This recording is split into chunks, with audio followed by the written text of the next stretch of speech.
Hello folks, how are you? Sean Ferrick here for Trek Culture, and we come to it again. I never get used to saying this. It's the end of the season. I've actually got a chance to do this a few times now since starting this job, and it feels weird every single time. But yes, this time we're discussing the end of the first season of Star Trek Prodigy. I have things to say. First of all, thank you so much to everyone who has followed this series from beginning to end. Now, as we've said many times in these videos, particularly on these ups and downs reviews, they live and die on engagement and on views. So every time you watch one of these videos, believe me, you are helping us. So thank you so much. Now, please continue to do the usual. Please like, please share, please subscribe, which is just amazing. Thanks to you, we got to 250,000 subscribers. It is so massively appreciated. Before I go on with the video, however you chose to celebrate or not celebrate, I hope you had a wonderful December 25th, whether it was Christmas, whether it was just a Sunday. I hope you had a good time, and I hope you're going to have a good New Year's. Shall we discuss some Star Trek Prodigy?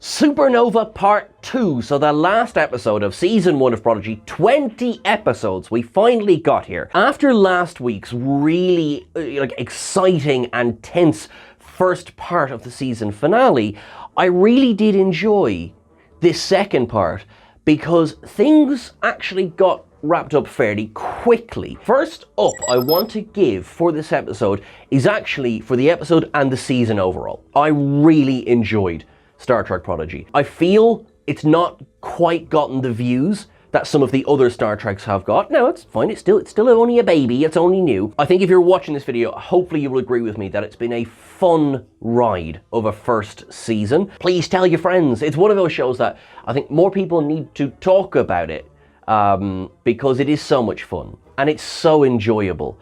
And also, I mean, it's effectively a spiritual sequel to Voyager. Now, listen, I'm preaching to the converted, I know I am. So, the first up is the season overall. I've really enjoyed it all the way through. There's the bits I struggled with, as you know, and there's the bits I absolutely loved. I had a complete, overwhelming sense of last week when I saw that fleet, because, you know, we got the Akira and the Centaur and the Sovereign and the Defiant. I was so happy. But throughout the whole season, it's just been so much fun. It's been very clever with how it's dotted its Easter eggs as well throughout the season. Star Trek Lower Decks, which I love, it leads with the Easter eggs. It's part of the fun. Prodigy doesn't do that, and I like that about Prodigy. It makes it different. So for me, overall, I think this was a bloody good first year. And as again, probably everybody watching this video will know, first years of Star Trek are very hit and miss. Looking at you, Star Trek The Next Generation.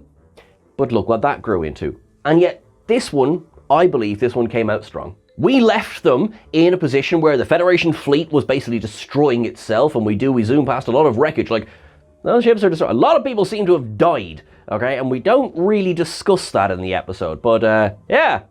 The Living Construct did a good job. Now we zoom in on the protostar because the kids are horrified, and we all know that there really is only one option. We know it, we're just waiting for someone to say it, and then yes, self-destruct is discussed. There's so much to like in this. You get Captain Dal going down with the ship, or at least initially. Then you get Hologram Janeway basically sacrificing herself. Bear with me as I give this a quick down. This really should have been the plan from day one. To be honest, once they saw they could not get the Living Construct off the ship, destroying the ship really seemed like the only logical conclusion. It is, so for me, that is a logical down for me. I just think that there wasn't enough, in my opinion, to necessitate not self-destroying the ship before now. And quite a few people died because of that decision. So I think a little bit of a down. I do like that we do get there eventually. The very nature of the protostar means it is equipped with an up shuttle replicator. Nice to see that again, because what a cool piece of technology. So I'm delighted that it does get used again. And I mean, it's funny when they're saying, look, don't bother with the spinning rims and, you know, the hot rod. Just give us something that will physically hold us, well, safe. And so they do that. And then And then you get this scene that, I mean, I'm gonna be honest, right?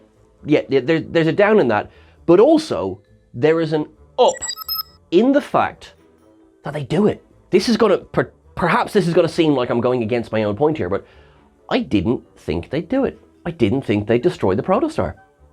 And they do. And honestly, it made the episode so much better. The fact that it took so long to get to the self-destruct is a down, but the fact they went through with it is an up. And not because I love seeing ships blow up. I really don't. Like, I do like some hero ships, you know? This, to me, in a way, it ties back in with the first up, which is that this show has the cojones to go with it. It would have been so easy to disarm the living construct. It would, you know, or something like that, or, you know, do some sort of deus machina that, you know, kind of like, oh, great, cool, and then we get the pro. Because one of the things we were wondering along the way, wasn't it, was, well, what are they going to do when they get to Starfleet? I mean, they're hardly going to be allowed to just fly around on the protostar, are they? Surely Starfleet's going to want their ship back. And this was a very clever way of addressing that. And I guess as well, also showing just how dangerous the Vau can be. So that self-destruct, the entire point of the fact that the ship self-destructed, that they went through with it, that's an up. That, quite frankly, that was a swing. It could have gone badly, and it didn't.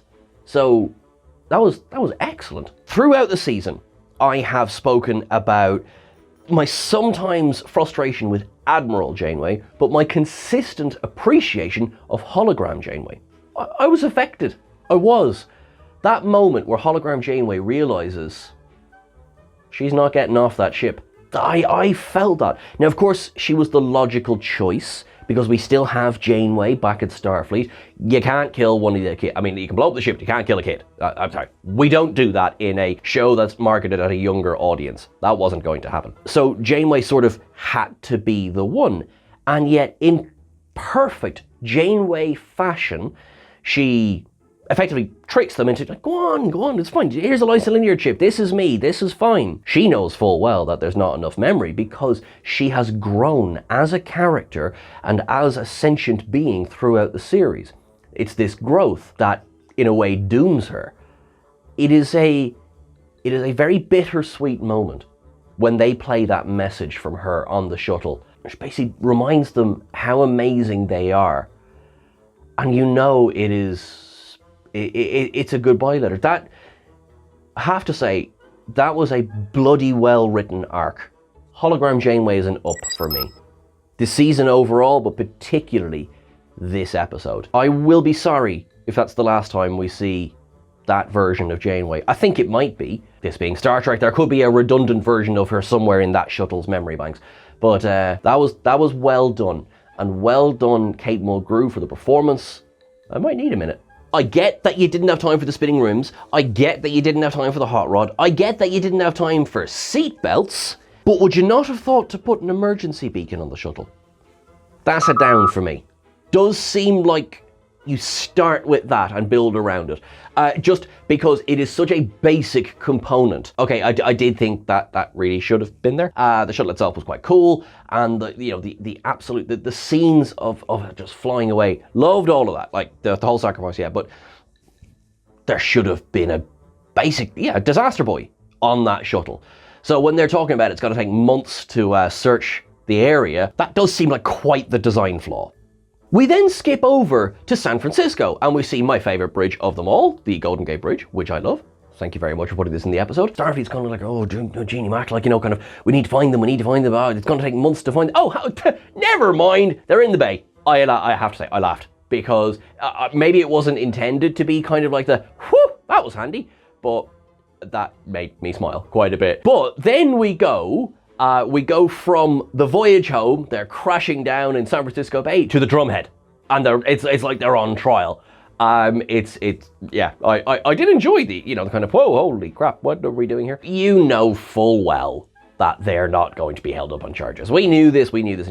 So what we do is we get a good fun scene of Admiral Janeway going to bat for them. That's an up for me. We also see, if you include Janeway, you've got the 4 founding races of the Federation are in this room, which I thought was quite fun. New uniforms, which leads me to a point. I want to preface this by saying this one comes from Chris. You know me, I love uniforms, I love them to bits. We have new cadet uniforms down. Chris is sick of them. He is sick of all the new uniforms, and he has asked me to include this as a down in this episode. Listen, it is what it is. There we are. That's what I get for not getting him a good enough Christmas present. So is this what the new range of little Wesleys is going to be? This new cadet uniform. You've got the grey. I kind of like it myself. I also like the fact that Gwyn is kind of wearing a bit of a Vauna Cat variation on it. Does it sound like I'm trying to give praise to the uniform because I just had to down it? Yes. Yes, it is. Do I care? No, not really. There is one thing we need to discuss. So I'm starting with an up. There was, I can't leave this one to Citation observations, although stick around, I've got a couple of cool bits for that one. We have the shuttles that come and save them from the bay before they're taken into San Francisco. Did you see the registry on them?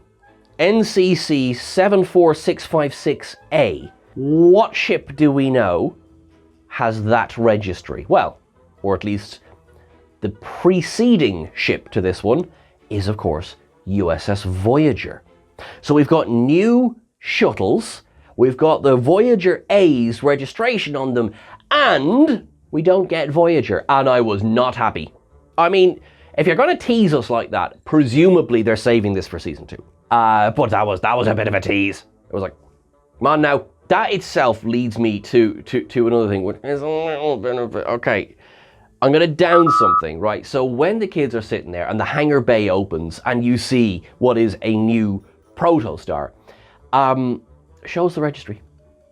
You know what I mean? So like you've got the protostar that was destroyed was NX, but it's obviously proved its mettle, so show us an NCC. Think of the poor old Excelsior. Star Trek 3, NX 2000. Star Trek 4, NX 2000. Star Trek 5, thanks to stock footage, NX 2000. Star Trek 6, finally, NCC 2000. It proved its worth. Hallelujah. That is great. Took bloody long enough to get there. So show us that the protostar. That you trust her. And before you say, I know the Defiant was NX from the moment she arrived at Deep Space Nine up until the moment she was destroyed in the Changing Face of Evil, and then again thanks to stock footage when the Sao Paulo was renamed the Defiant, but it was still NX, which is why it was still NX last week when it arrived. Anyway, oh, go on, give it an old NCC, will ya? So yeah, show us the registry. Overall, the story this week was actually quite short. The threat was taken care of fairly quickly, and then you get the nice scene where they were always going to. They get into Starfleet Academy, and I'm very happy with that they don't do a whole humming and hawing thing. They do maybe tease it out a little bit, which is fine. You've got the whole genetic engineering thing going on. There is the twist of Gwyn is not going to go to Starfleet Academy with them, which I think makes a lot of sense, really. She is now, in this time period, with Essentia aside, she's the only ambassador to the Vauna Cat. Thankfully, due to hologram programs and star charts, she knows where Solom is. Excellent, away she goes. Hopefully, peaceful first contact, everybody happy. We get the tease, of course, for next season, which I would assume, obviously I might be totally wrong, I'm assuming season 2 part A is going to be the search in the future for Chakotay, probably using Voyager A. But we'll see. The Dauntless is a great design. It's sort of, but again, in terms of story, there's not an awful lot going on. And that would probably be my biggest issue with the episode, is that it just sort of ends. I've got big plans for you. Personally, I've already talked about this, I probably would have done a reveal of the ship. That's just me. So I did think the ending was a bit like, They get there, they're safe. Poor old protostar went boom, but look, we have another one sitting right there. If you think I've been a bit harsh on the episode, up. Dal. I had to include this up because, as you will remember, in the early part of the season, I couldn't stand him. I was worried that he was our protagonist because I was like, I'm not rooting for this kid to win. He was annoying, he was brash, he was arrogant, he was also as insecure as anything. It made him very difficult for me to root for him. His arc this season has been fantastic. I believe wholeheartedly in the Dal that is standing there at the end of this episode. I believe he is not only Starfleet Academy material, I think he is a good, strong character for us to follow as an audience. And I am so on board to see where this goes with season 2. Brett Gray has done a fantastic job voicing the character. I mean, the entire voice cast is fantastic, don't get me wrong. The pressure was on Dal. We needed to get behind this character. You know, we were sort of always going to be, in a way, behind Janeway. Yeah, of course we were. Kate Mulgrew's back. What's not to love? A lot of the other characters, they play archetypes in a way, whereas the weight was on Dal, and, you know, to an almost equal extent, Gwyn. But you had to root for Dal by the end. I did. I think that's a credit to the writing, a credit to the performance, which is why Dal, for me, is my Latinum Up of the week.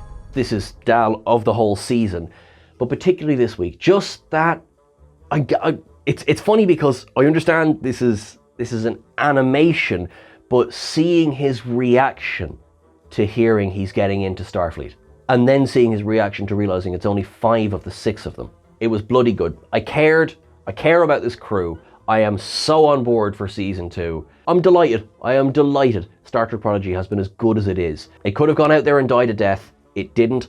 Now, let's get people watching it. I have one last question, I guess, in this episode. And that question is, where do melanoid slime worms fall on the chart of, like, sentience and... Right, so clearly, Murph is being given access to Starfleet Academy. Fantastic. Brilliant. Why doesn't the Universal Translator work? Okay, that's fine. Listen, stranger things have happened. That's cool. But, like, I'm a bit... Like, is melanoid slime worm sentient? It would be nice to have a Universal Translator that works. Now, folks, for the last time this season, will you join me in Citation Observations?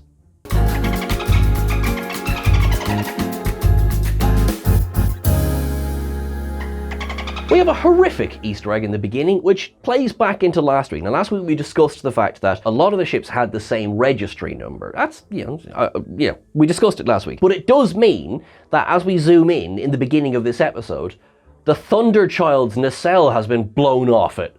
And I don't know about you, but I like that Akira-class ship, so I kind of could have done without that Easter egg myself. We see the Vulcan ship again, the Sirach class. We see the freighter again, the one that's like the Zosa in DS9. The Bird of Prey again. Now we see the Gorn trading ship as well. We had a question here at Trek Culture Towers was, had the Gorn joined the Federation? But it is specifically named a Gorn trading vessel, so it sort of gets it, that kind of covers that. Jankum calls himself a miracle worker at one point. I wonder who that's in reference to. We get a hint of Jerry Goldsmith's Klingon theme playing over the Klingon ship. Now, it's not an exact quote of it, but it's definitely like, I see where you were going with that. We talk about going boldly at one point as well. Now, we get a vocal cameo from Chakotay, from Robert Beltran again, locating him in the future with this wormhole that's been created by the destruction of the protostar. So, again, leading further credence into, I think I know where we're going next season. The wormhole itself, if you look at that schematic, I mean, how many times have we seen schematics like that of wormholes? So it's very like, yep, I see you. I see where you're going with this. Shuttle 74656A, of course, love it. Wish we saw the Voyager, but hey, listen, we know it exists, which is cool. And of course, the founding members of the Federation are sitting there in the Starfleet Tribunal. Where the hell was Jellicoe?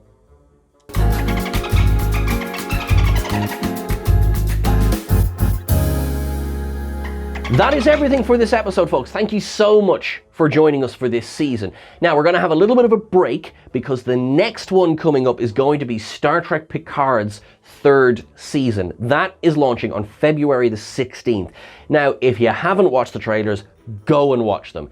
This season looks like it's going to be a hoot. We will discuss that in more detail toward the time. Thank you so much, everyone. Remember, please like, share, and subscribe. Remember now, if you want to get in touch, let us know in the comments below what you would have liked to have seen in this episode, what you didn't like in this episode, perhaps. Let us know over on Twitter as well, at Trek Culture. We're on Instagram, at Trek Culture YT. I am at Sean Ferrick on the various socials, and you can catch Chris at Edit Chris Edit on both Twitter and Instagram. Folks, have a lovely little time until I see you again. We will, of course, be doing videos in the meantime. We have some longer lists coming up. Keep an eye out for them. And we've got some beauties coming for you as well. Until I'm talking to you again, as always, make sure that you live long and prosper. To our friends in Ukraine, in Iran, and to all of our friends who are facing troubles at the moment, know that we are with you. Have yourself a wonderful New Year's. I'll see you in 2023, folks.